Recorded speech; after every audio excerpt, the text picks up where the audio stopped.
Et je vais accueillir à la tribune Céline San-Martin, directrice adjointe du réseau et des territoires à la Caisse des dépôts et consignations. Quels sont les dispositifs utiles à la Caisse des dépôts dont on peut bénéficier sur les territoires, les pays, les pôles? Quelles sont les informations? Bien sûr, ça va être court, à une quinzaine de minutes, comme ce matin pour Gérard Peltre, puisqu'on a commencé là encore très en retard. Mais donnez-nous l'essentiel en un quart d'heure, et puis tout le monde pourra vous recontacter, enfin recontacter la Caisse pour en savoir plus, bien sûr. Merci d'être parmi nous. Merci beaucoup. Bonjour à tous. Je ne pense pas encore avoir salué tout le monde, donc je suis absolument ravie d'être parmi vous. Et comme j'ai cette dure mission que d'essayer de faire, de ne pas être une adorable berceuse à votre intention en cette période de l'après-midi qui n'est pas propice à la concentration, je vais malgré tout essayer de ne pas vous perdre. Alors peut-être en introduction et en tout premier lieu, moi je souhaite vraiment dire toute la joie qu'a la Caisse des dépôts d'être partenaire de ces États généraux. Ce n'est pas que de la politesse. Je tiens vraiment sincèrement à remercier le président Val de son invitation, parce que les sujets qui sont les vôtres, les défis que vous avez devant vous, que vous avez débattus depuis hier, sont les sujets sur lesquels la Caisse des dépôts se mobilise aujourd'hui, s'interroge elle-même et tente de structurer son intervention pour vous être le plus utile, pour être le plus utile aux pôles d'équilibre territoriaux et ruraux que vous représentez, pour être utile aux pays que vous représentez, et puis, naturellement, derrière vous aussi, toutes les collectivités locales qui, à un titre ou à un autre, contribuent aux projets qui vous unissent. L'actualité riche qui nous relie a aussi trait au fait que la Caisse des dépôts s'est donné une ambition. Elle a fêté ses 200 ans cette année, et quand on a 200 ans, soit on se dit qu'il est l'heure de mourir, soit on se dit qu'il est toujours temps de renouveler son intervention. Et aujourd'hui, le temps et les attentes qui sont exprimées auprès de la Caisse des dépôts sont d'avoir une Caisse des dépôts aussi mobilisée que possible dans la relance de l'investissement local. Et cet objectif-là, nous l'avons traduit par une directive qui nous unit et qui mobilise l'ensemble des collaborateurs du groupe Caisse des dépôts, dont un certain nombre sont dans cette salle, et qui consiste à recréer cette Caisse des dépôts des territoires, cette Caisse des dépôts dont l'essentiel de l'intervention est tourné sur les besoins exprimés par nos concitoyens, par les collectivités locales, les acteurs locaux sur le terrain qui font l'initiative économique, qui font l'initiative publique, qui font les services apportés aux uns et aux autres. Et du coup, c'est une posture, la Caisse des dépôts des territoires, mais je vais vous dire dans quelques instants comment, concrètement, nous avons essayé de la faire vivre et comment, concrètement, cette Caisse des dépôts des territoires se met à votre service pour essayer de vous accompagner plus encore demain qu'aujourd'hui. La Caisse des dépôts des territoires, c'est d'abord un principe très simple. C'est une Caisse des dépôts, il y avait une carte tout à l'heure, je me suis dit que j'aurais dû venir avec une carte. C'est une Caisse des dépôts qui est plus proche des acteurs locaux dont vous faites partie. D'abord parce qu'au moment où certains se sont questionnés à la faveur de la réforme de la carte régionale, en se disant, après tout, on pourrait peut-être réduire certaines implantations, la Caisse des dépôts a fait le choix inverse, qui est un choix que je qualifierais presque de militant, qui est de dire qu'inversement, dans une phase où la transition territoriale et la réforme territoriale est en jeu, le rôle de la Caisse des dépôts, c'était précisément d'être plus près des acteurs qui doivent assurer ces transformations, qui sont des transformations structurantes de long terme, qui sont impactés par l'ensemble des textes de loi et des enjeux économiques et sociaux qui sont à l'œuvre sur les territoires et qu'il nous faut relever en termes de défis à vos côtés. Et donc, ça veut dire concrètement qu'au lieu de réduire ces implantations territoriales, la Caisse des dépôts a certes confirmé le ressort régional de ces directions régionales à l'échelle des nouvelles régions, mais a maintenu ces 33 implantations en France métropolitaine et en Outre-mer, a même créé 2 nouvelles implantations, dont l'une est déjà effective, puisque la décision a été prise début 2016 et a été mise en œuvre en mai. Donc assez rapidement, nous avons une nouvelle antenne à Chambéry, c'est un peu loin d'ici, et une plus proche, à Pau, qui sera inaugurée dans les tout prochains jours. plus d'implantation, c'est aussi plus de capacité à sillonner le territoire de manière plus efficiente, pouvoir vous rencontrer plus facilement à travers des bureaux de passage. On a 5 locaux, qu'on va dire, d'emprunt dans lesquels nos équipes peuvent venir s'installer pour être plus près de vous, venir voir les projets que vous avez dans vos pays et dans vos pôles, pour pouvoir travailler avec vous de manière très efficace. Parce que malheureusement, même si on est à l'heure du numérique, les projets de territoire, eux, sont des projets d'hommes et de femmes, sont des enjeux dont on parle, j'allais dire, les yeux dans les yeux, et tout l'enjeu, c'est d'être en capacité, pas seulement vous dire on est là parce qu'on est là, mais on est là parce qu'on vient vous voir et parce que quand vous avez des sujets d'intérêt, quand nous avons des sujets d'intérêt commun, pouvoir travailler avec vous concrètement. Les directions régionales, vous l'aurez compris, sont donc, à travers l'ensemble de leur implantation, c'est plus de 800 personnes, à votre disposition. Et si devais finalement le dire en 1 minute, c'est ça que je serais passé comme message, sont à votre disposition pour travailler sur vos projets. Alors maintenant, je vais vous dire quels sont les projets sur lesquels nous pouvons travailler ensemble. Mais avant ça, je vais vous dire aussi que vous nous connaissez probablement, un certain nombre d'entre vous, je crois que vous êtes environ un tiers des territoires de projet qui sont structures adhérentes au service de la Caisse des dépôts qui s'appelle Mairie Conseil et qui apportent un certain nombre de renseignements, qui organisent des journées thématiques sur des problématiques qui vous intéressent. Je crois qu'il y en a une sur la constitution des PETR, il y en a eu d'autres sur les évolutions en matière de syndicats liées à la loi NOTRe. Le service de renseignement téléphonique répond à vos questions, à l'ensemble des questions que vous posez dans ces réformes en matière d'intercommunalité, en matière juridique, d'une manière plus globale, ou encore financière. Et ce service de mairie conseil est aujourd'hui en train d'étoffer les services qu'elle peut vous apporter, les compétences dont elle dispose, qu'elle peut mettre à votre disposition dans des champs comme le développement économique ou dans des problématiques qui sont aussi les votes de transition énergétique, de transition numérique et d'économie numérique. Ces services sont mobilisés pour tenter de vous accompagner sur 4 séries d'enjeux. La Caisse des dépôts s'est donné 4 priorités d'intervention et en regardant ce qu'est votre action sur le territoire, j'ai envie de dire de manière assez synthétique, ces 4 thématiques d'intervention, ces 4 priorités correspondent à un titre ou à un autre à des actions que vous menez les uns ou les autres au titre de vos missions de territoire de projet. On sait que vous êtes intéressé par les enjeux de carte intercommunale, par les enjeux de développement d'attractivité numérique, touristique, économique, par les problématiques, bien sûr, de planification spatiale. On connaît le rôle d'un grand nombre d'entre vous sur les SCOT ruraux en particulier, sur les sujets écologiques également. Et donc, vous allez voir qu'à travers nos 4 priorités, qui sont la transition territoriale, l'accompagnement de la transition territoriale, l'accompagnement de la transition énergétique et écologique, l'accompagnement de notre transition numérique à l'œuvre sur les territoires et enfin, l'accompagnement de la transition démographique et sociale qui s'opère également, on a probablement à l'avenir des champs de travail beaucoup plus nombreux encore qu'ils ne l'ont été par le passé. La transition territoriale, je crois que c'est un sujet que vous avez beaucoup débattu, je serai assez synthétique. Je vous dirai simplement que les enjeux qui seront les votes de repositionnement à l'échelle du rôle que vous allez jouer dans dans un environnement marqué par une forte métropolisation, des régions plus grandes, mais à certains égards peut-être aussi plus lointaines, plus puissantes, des intercommunalités redessinées tant dans leur périmètre que dans leurs compétences. Nous sommes là, la Caisse des dépôts, pour vous accompagner dans les projets que vous allez mener pour jouer ce rôle qui sera le vôtre demain dans ce nouvel écosystème. Vous êtes un maillon important de la redéfinition des équilibres entre les villes et le rural. La taille de vos pôles vont s'adapter, vos missions probablement également. Nous serons partenaires des contrats de ruralité si vous le souhaitez et à chaque fois que ça sera nécessaire. Je vous dirai comment on essaye d'approcher aujourd'hui par un échantillon cette problématique-là.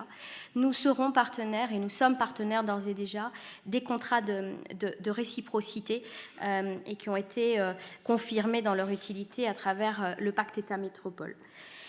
La transition territoriale, donc, c'est notre première priorité d'intervention. Deuxième sujet d'intérêt commun, la transition énergétique et écologique. La Caisse des dépôts est aujourd'hui bien identifié comme un acteur du financement. Alors plutôt de l'investissement, donc plutôt de l'investissement notamment porté par les collectivités locales à proprement parler, en particulier dans tous les sujets qui, à un titre ou à un autre, permettent de réduire les émissions de gaz à effet de serre, d'améliorer la préservation de nos ressources. Nous avons des prêts sur fonds d'épargne bonifiés,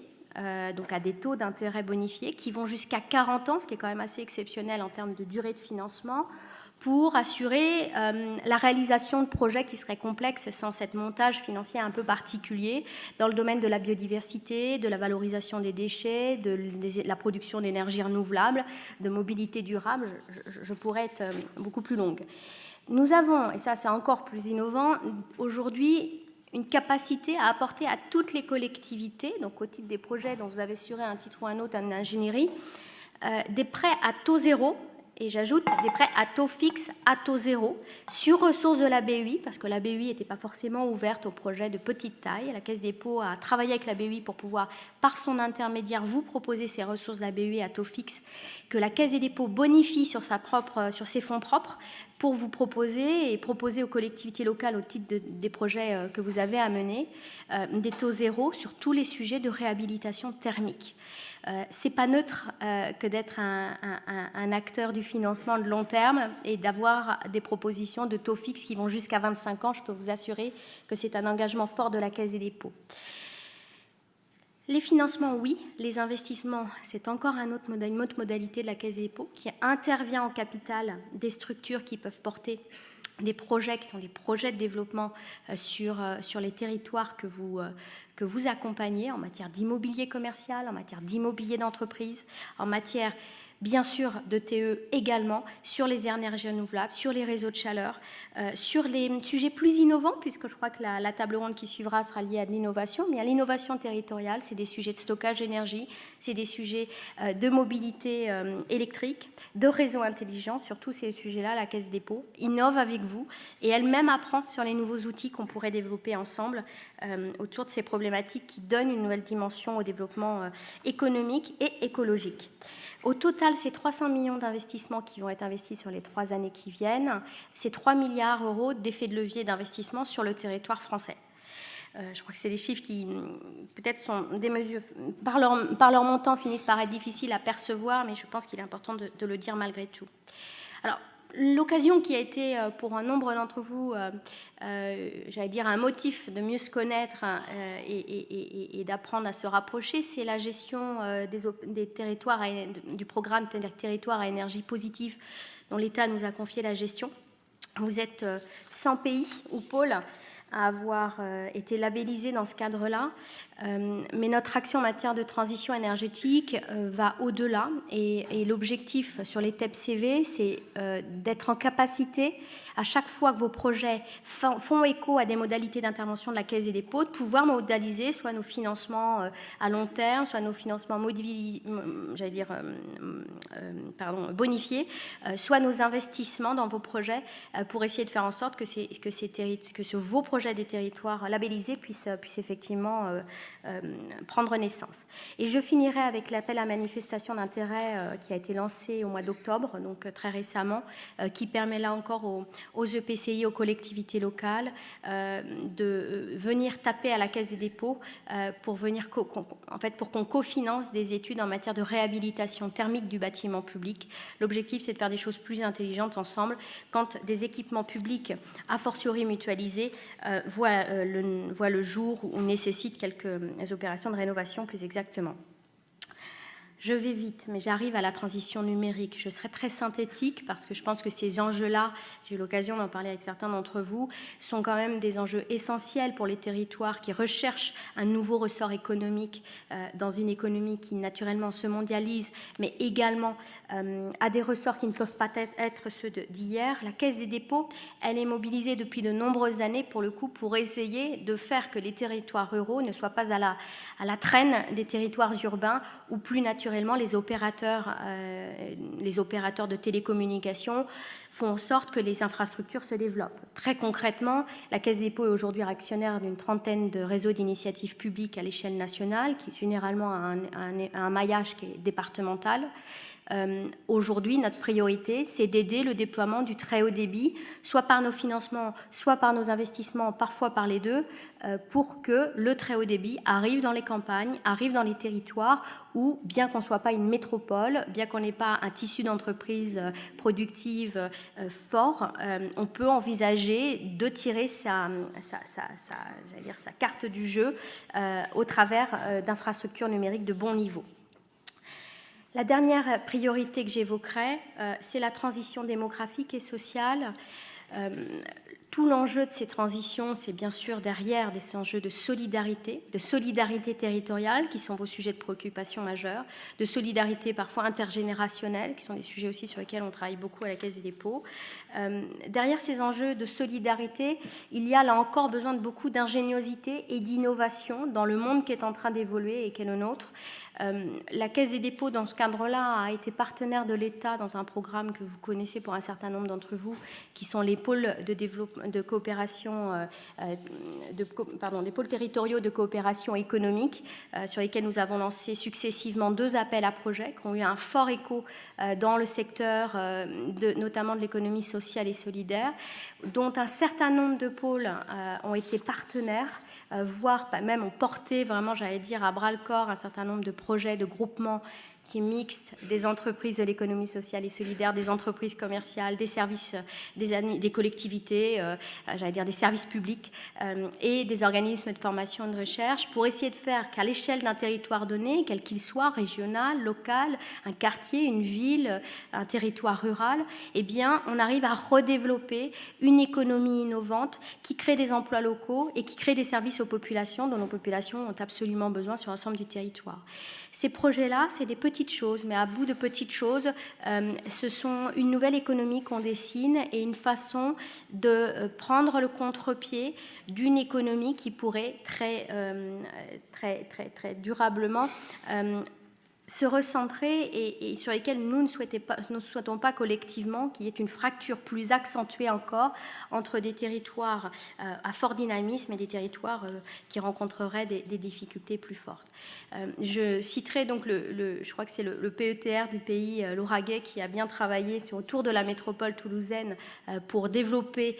une SIC qui se base sur de l'économie circulaire et qui traite les déchets d'une unité urbaine qui est celle de Toulouse. Voilà un exemple de comment on fait qu'un territoire agricole tire son épingle du jeu d'une proximité avec un territoire plus urbain à travers des nouveaux secteurs de développement économique comme l'économie circulaire. Je vous ai parlé de nos transitions, je suis désolée, je vais vite, mais je vais devoir céder la parole à la table ronde. Je vais vous dire maintenant en quelques mots ce que sont les dispositifs que nous déployons aujourd'hui pour essayer de rentrer dans le concret avec vous. Le premier élément de dispositif, c'est notre intervention dans le secteur de l'ingénierie territoriale. Pierre-René Lemas, quand il a dit « je veux une caisse des dépôts des territoires », notre directeur général nous a aussi dit « je veux que la caisse des dépôts n'attende pas que les projets naissent sur les territoires, je veux que la caisse des dépôts aide les acteurs locaux à passer de l'idée du projet, de l'idée qu'ils peuvent avoir de dynamisation de leur territoire au projet et à la réalisation. Et donc, il nous a demandé collectivement de s'intéresser à l'accompagnement amont qu'on peut mettre à votre disposition, vous qui êtes des structures de mutualisation de l'ingénierie, et à tous les acteurs locaux pour vous aider à la conception de vos projets. Cette ingénierie amont est une nouvelle offre de la Caisse des dépôts qui est en train de se structurer depuis 2015, qui monte en puissance très fortement et très rapidement. Nous travaillons dans ce cadre-là avec un certain nombre de pôles et de pays, d'ores et déjà. Elle est adaptée à tous les stades de maturité de vos projets. Que vous preniez votre projet en disant mais comment je vais m'y prendre, quelle est la bonne méthodologie de projet, au diagnostic jusqu'au montage juridique et financier de votre projet. Les directions régionales qui couvrent le territoire national, comme je vous l'ai dit, sont là pour vous aider à essayer de trouver des solutions. Elles peuvent s'appuyer sur des expertises nationales qui ont été mises en place en matière de développement rural, de financement européen. Je crois que c'est le pays de Montbéliard qui a travaillé avec la direction régionale Bourgogne-Franche-Comté sur des problématiques d'aide d'État qui freinaient un dispositif qu'elle souhaitait mettre en œuvre sur un dispositif de Wi-Fi sur une infrastructure de formation. On peut vous apporter un certain nombre d'outils ou des réponses tout simplement pour qu'à un instant T, quand vous n'avez pas dans vos compétences propres la personne idoine ou la compétence idoine clé, se mobiliser soit avec nos expertises internes, soit avec du cofinancement d'études, voire même avec de l'apport d'expertise externe. On peut mobiliser les moyens qui font que les projets qui se bloquent, se débloquent et se réalisent. Quand la nature des projets le justifie, on peut aller plus loin. Alors, je ne vais pas vous dire, je vous mentirais qu'on va conventionner avec tous les PETR et les pays ici présents, mais quand un pôle a un projet suffisamment structuré qui font écho aux outils d'intervention de la Caisse des dépôts, la Caisse des dépôts accepte volontiers de conclure une convention pluriannuelle et globale avec les pays concernés. Alors, il y a un pays qui a innové en la matière, qui est justement le pays des Portes de Gascogne, avec lequel nous avons signé le 23 juin dernier une convention de cette nature-là, qui prévoit des dispositifs d'accompagnement en ingénierie, des dispositifs, la mobilisation de nos moyens d'investissement et de financement dans le secteur de l'immobilier d'entreprise, dans le secteur de la cohésion sociale avec tous nos outils d'intervention en matière de microcrédit personnel, de recréation de l'emploi dans le secteur associatif à travers les dispositifs dits locaux d'accompagnement, à travers tous les sujets de développement touristique ou encore d'efficacité énergétique. Voilà un exemple de partenariat suffisamment structuré avec des projets suffisamment identifiés pour qu'on s'inscrive dans la durée et qu'on a un accompagnement vraiment serré de vos projets. Merci, on est à 20 minutes, est-ce qu'on peut conclure? Ah ouais. Bon, oui, on va conclure. On va conclure à travers un dispositif important. Je conclurai en disant deux choses. Le dispositif important et puis le partenariat avec la NPP. Le dispositif important, c'est aussi également qu'aujourd'hui, l'analyse que nous portons sur les territoires est que la métropolisation de notre pays, de notre économie, doit avoir un contrepoids à travers une ruralité forte et des pôles secondaires dynamiques. Donc la Caisse des dépôts s'est mobilisée pour redynamiser les centres-bourgs, pour redynamiser les centres de villes moyennes à travers 4 dispositifs d'ingénierie que je vous invite à, voilà, si vous avez la moindre question, là encore, interrogez votre directeur régional. N'hésitez pas à aller sur le site de la Caisse des dépôts où ces dispositifs sont décrits. On accompagne l'AMI portée par l'État sur les centres-bourgs, bien sûr, mais on a, au-delà des lauréats de cet appel à manifestation d'intérêt, nous avons une capacité d'accompagnement en ingénierie des centres-bourgs, des villes jusqu'à 20 000 habitants, et ensuite, nous avons un dispositif de contractualisation à travers les conventions Villes de demain pour les villes de taille intermédiaire et les agglomérations, où là, on est prêt à mobiliser l'ensemble des dispositions, des compétences du groupe Caisse des dépôts sur des sujets fonciers, sur des sujets d'accessibilité, de fonctions économiques ou commerciales. Je conclurai en disant combien il est important pour nous de continuer à travailler avec les pôles territoriaux que vous êtes dans ce contexte en évolution. Remercier là encore de la qualité du partenariat qui nous unit avec la NPP depuis 17 ans maintenant, ce n'est pas une nouveauté, qui reprend une vigueur encore plus importante dans le contexte de repositionnement de la Caisse des dépôts au service des territoires. Vous dire que j'ai été trop rapide, tout ça mériterait qu'on en débatte au moins pendant des demi-journées. Je crois que vous avez vu certains de mes collègues dans les ateliers qui probablement vous ont donné des clés de compréhension et de lecture plus riches. Mais n'hésitez vraiment pas à ouvrir la porte, prendre votre téléphone, appeler Mairie Conseil si besoin, appeler les directions régionales en tant que nécessaire. On est là pour faire que vos projets, dans toute la mesure de nos moyens, puissent réussir. Voilà. Merci.